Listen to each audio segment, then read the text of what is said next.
আসসালামু আলাইকুম রহমতুল্লাহি ওয়া বারাকাতুহু। সবাইকে শিক্ষামূলক চ্যানেল আরিফ একাডেমিতে স্বাগতম।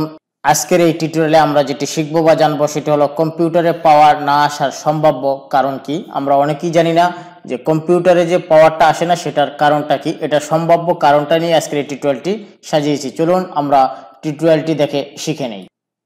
এক, সেটি হলো বিদ্যুৎ না থাকতে পারে। দুই, সেটা হলো দেয়ালের পাওয়ার সুইচ বন্ধ থাকতে পারে। 3 নম্বরে সেটি হলো ইউপিএস বন্ধ থাকতে পারে। 4 নম্বরটা হলো কম্পিউটারের পাওয়ার সাপ্লাই খারাপ হতে পারে।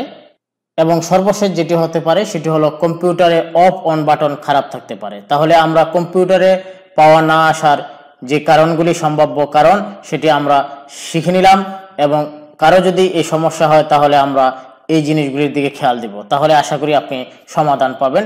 সমাধান নিয়ে আমাদের ভিডিও থাকবে, আপনারা চ্যানেলটির সাথেই থাকুন। আজ এ পর্যন্ত, আল্লাহ হাফেজ।